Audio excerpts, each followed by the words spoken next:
In this video, we would be discussing about calculus. So first, we'll be discussing about definition, the classification, the composition of calculus, how the calculus attaches itself to the tooth surface, and various theories of calculus formation which is being proposed. So first, coming to the definition of calculus. Definition of calculus is nothing but a mineralized dental plaque that forms on tooth surfaces and dental prostheses. So next, coming to the classification. So depending on their location, they can be classified into what is called supragingival calculus and subgingival calculus. Supragingival calculus means those which is present above the gingival margin. This is the gingival margin. Those which is present above the gingival margin, you call it as supragingival calculus, and those present apical to the gingival margin, you call it as subgingival calculus. Next, coming to the source. So on where this calculus is derived from, we can call them as salivary calculus and ceruminal calculus, which means that the supragingival calculus is derived from the saliva and the subgingival calculus is derived from the gingival exudate or GCF. So next, coming to the consistency. So how is the supragingival calculus? The consistency is that it will be hard or clay-like. Okay, and this supragingival calculus, this is clinically visible to our eye. And they will get detached from the tooth surface. Whereas the subgingival calculus, the consistency is very hard or firm and it's very difficult to remove them, and they are not clinically visible. So only via the tactile perception you will be able to find out the specs of subgingival calculus, and you can either do this via the exploder or the number 621 probe. Next, coming to the color. Color is basically the supragingival calculus can be white or yellowish white. Whereas the subgingival calculus, it will be brown or greenish black.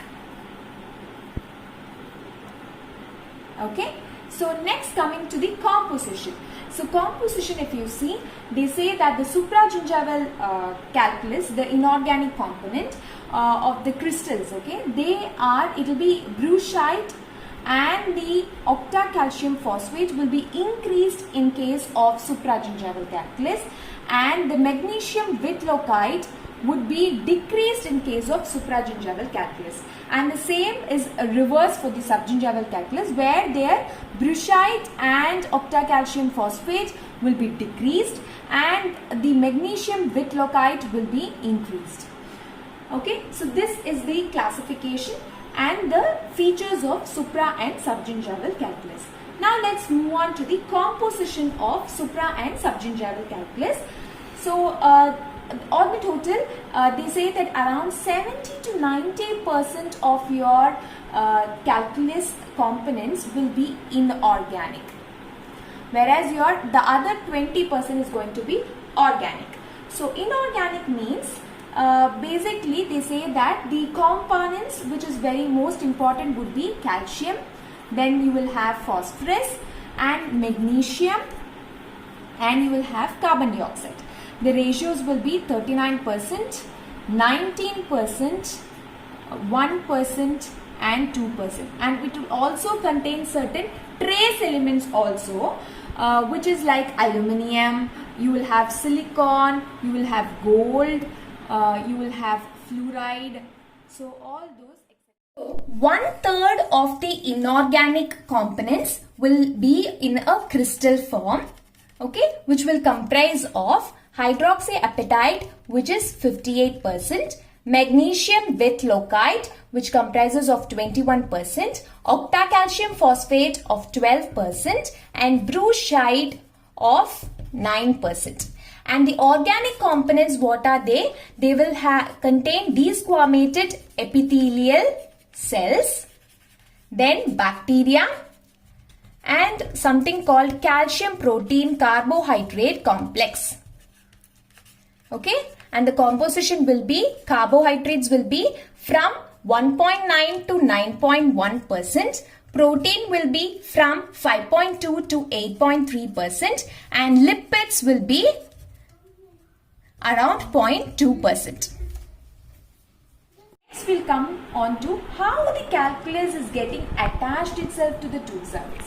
So this was given by one person called Zander, and he says that calculus can either get attached to the tooth surface via something called a secondary cuticle. Okay, and otherwise the microorganisms which is present in the calculus can get attached itself towards the cementum surface. Otherwise, there would be some cemental resorption and the calculus attach itself via that.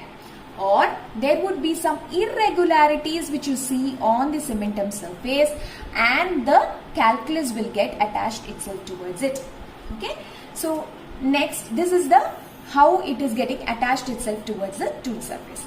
So next, let's come on to the how this calculus is formed. Okay. So first what happens, let's see, this is the tooth surface. Okay.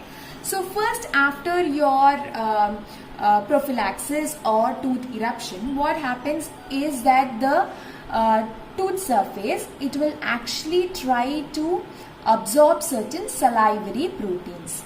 Okay.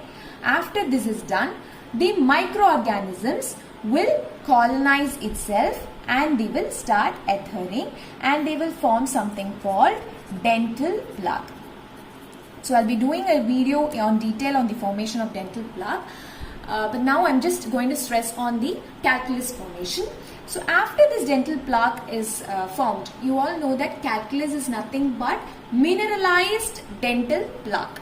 So what happens is that there would be something called precipitation of calcium phosphate salts, and there would be supersaturation of calcium phosphate in the saliva and precipitation of calcium phosphate salts here, and it would, calculus will form. So first the crystal to be formed in this calculus formation would be the brucite, followed by octocalcium phosphate. Then once it gets more supersaturated, means that your solvent is having a lot of solvent is there in a solution. Okay, so lot of phosphorus and calcium is there in your saliva, which causes this precipitation of calcium phosphate to happen. Then what happens is that it will hydroxyapatite forms and magnesium with locite